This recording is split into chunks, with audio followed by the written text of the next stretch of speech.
Hello, my name's Joel Clark. I'm the Funding and Communications Officer for the Limbless Association. Today I'm driving around the M25 with Richard McChesney, who's a long distance race walker. Hi Joel. The reason we're driving around the M25 is Richard has decided he's going to walk around it as a part of a fundraising initiative for the Limbless Association. Can you tell us a little bit more about that, please, Richard? Yes, I want to do a challenge that will both stretch me, do something a little bit out of my comfort zone, and also something that will raise money for Limbless Association. I've been doing long distance race walking for a couple of years now, and last 2 years I've raised money for fairly large charities. Last year I actually tried to walk around the M25 as a fundraiser for sport relief, and while I managed to do the whole circuit, I only got 2/3 of the way before I actually quit. Had a 1.5 day break, 36-hour break, and then I started again.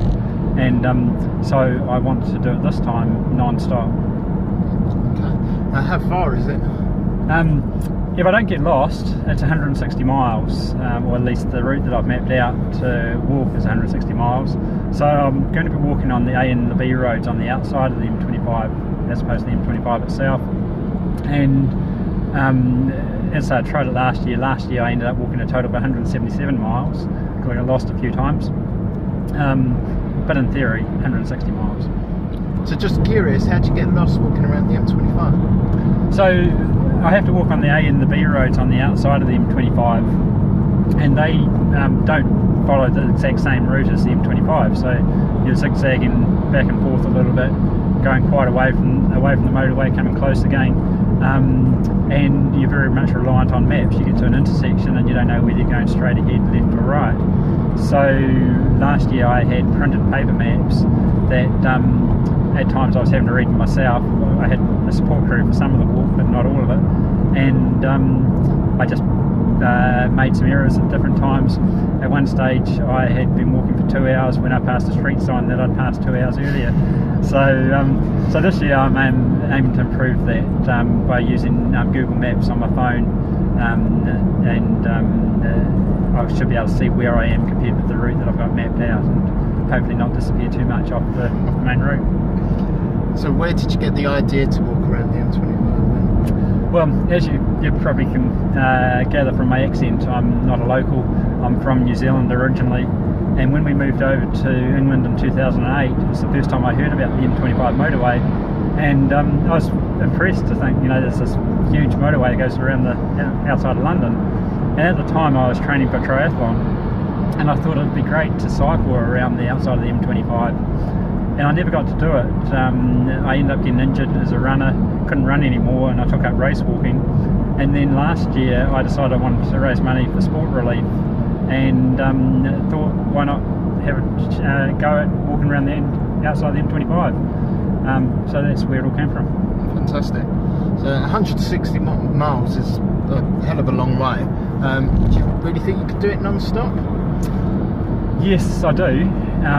But if it was easy, everyone would do it. Yeah. And if it was easy and everyone was doing it, no one would donate to charity. So it's got to be something hard. There's always a chance I won't be able to do it. But last year I did it in March. This year I'm doing it in May, so it's 2 months closer to the summer. It'll be a lot warmer. In theory it should be, at a minimum, it should be around 5 degrees at night, whereas last year it was 0 degrees. And last year I really suffered on the first night with the cold, and that's why I dropped out. When we got to midnight on the second night, I just couldn't mentally face another night in the cold. This year I'm also starting at 8 o'clock in the morning rather than 2 o'clock in the afternoon, so I'll get a lot further before I get to the first night, but more importantly I won't have too far to go when I get to the second night, and when the end is in sight it's not going to seem so hard.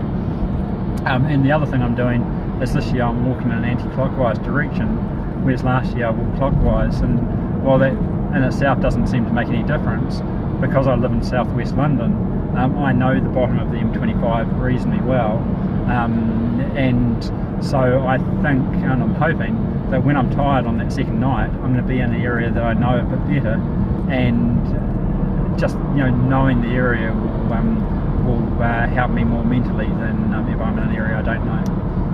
So yeah, I think I can do it, but as I say, it's a challenge, and the challenge means that there's always a chance that you won't be able to do it. So how long do you think it would take you this time? Hoping to do it in under 48 hours. As I say, my goal is to do it non-stop, and when I say non-stop, from the time I start on Friday morning until the time I finish sometime on the Sunday morning, I'm not going to be sitting down at all. I will stop moving at times because potentially I'll have to stop at a service station or something to buy food and drink, but I won't be sitting down, and I don't think I could go on my feet longer than 48 hours without sitting down, so it has to take me less than 48 hours. I could do it in as little as maybe 42 or 43 hours, but if things don't go to plan, it could take me 50-55 hours perhaps, so we will see. Can you tell us why you chose the Limbless Association to fundraise for this year? We're very grateful, by the way, thank you. Thank you. I wanted to support an organisation that supports people that aren't necessarily as fortunate as myself, and I feel fortunate that I can do what I do, walking really long distances. I've got 2 arms, 2 legs, they both work really well, and so I had heard of Limbless Association, and I thought what better charity to support than yourself. So I'm looking forward to, as I say, getting out there and raising some money for Limbless Association. Again, thank you very much. So you're involved with Fitbit too. Can you tell us a little bit more about that? Yeah, I'm grateful for the support that Fitbit give me. They help me out with some of the expenses for the races I do, and I have talked to Fitbit about this walk. They have given me a couple of Fitbit devices. Anyone that makes a donation through my Just Giving page, and when we edit this video, at the bottom of the screen now you'll see the URL for my Just Giving page. Anyone that makes a donation will go in the draw to win a Fitbit, a choice of either a Fitbit Charge HR or a Fitbit Charge 2. And if people share or retweet any of our Facebook or Twitter posts that either you or I do during the course of the walk, they'll go and we'll have another entry in the draw as well, providing they've made a donation. And what we're hoping there is that people will get behind us and retweet, share Facebook posts, etc. Because the more people that hear about this, the more donations we get, the more money that we raise for Limbless Association. So basically, thanks to Fitbit, hopefully we can encourage people to make donations, to spread the news, and that will generate more donations as well. So everyone needs to get donating and sharing. Yes. That's great. How can our supporters get involved? Is there any way they can help you? Yes, well, to a certain extent. I will have, and we will post via Facebook and Twitter, the URL to enable people to track where I am. I'll be carrying a GPS tracker that will show both the route that I'm going to walk and where I physically am at any time.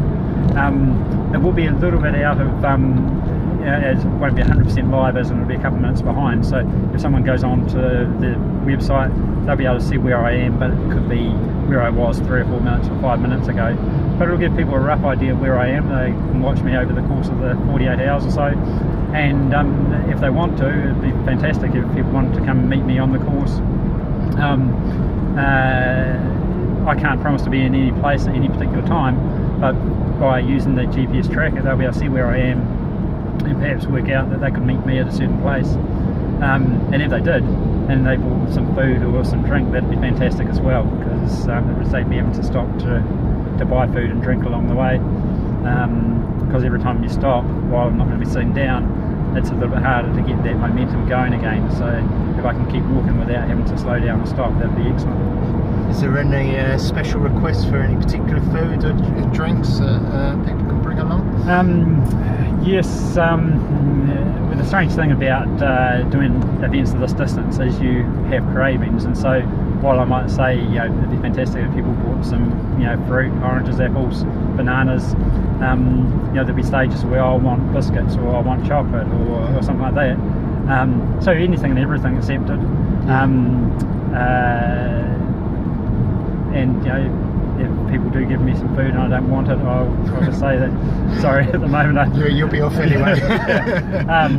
But during the course of the 48 hours or whatever it takes, I will consume a lot of calories, and generally when I do events of this type, I will eat every half hour for the whole time. So 48 hours, I could be eating 96 times in theory every half hour for 48 hours. So you know, if people got biscuits or fruit or cereal bars or anything, and they see me on the course, I'd be grateful if they wanted to feed me.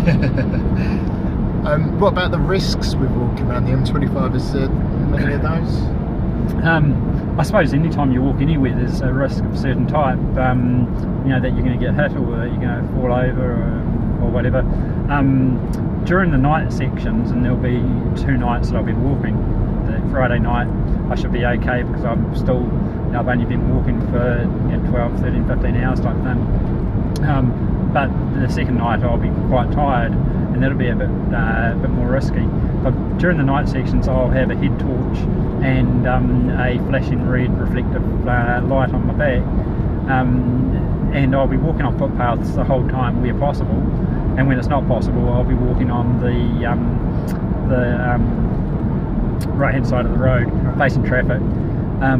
I'm hoping to also arrange for a friend of mine to either cycle or walk beside me on that second night, because that would probably be the most dangerous time, because by the time we get to the second night I'll be walking around 36 to 40 hours. Potentially I could stagger occasionally because sheer tiredness, and that's when you want to make sure that you have someone to sort of keep an eye on you. But no, it's not really risky. What about the physical impacts of walking distances like this? It's more a mental thing than anything. So mentally you can sometimes take a long time to recover from events like this because you've just pushed yourself so hard. But again, I've done the training. I don't expect to have any problems there. And the other thing, just thinking about it, is foot care.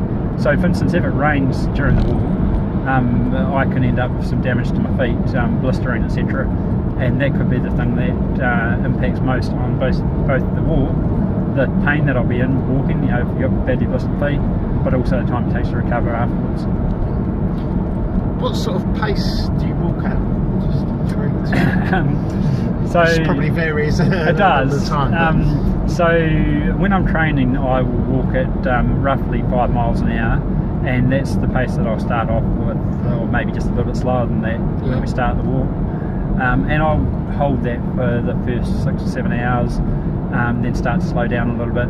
Overnight my pace will slip because I just naturally walk slower when it's dark. And then we'll just hold the best we can. There'll be times where I'll go through bad patches and I'll be right down to 2 miles an hour perhaps, and hopefully I'll be able to bounce out of those bad patches without staying in them for too long, and be back to a reasonable pace.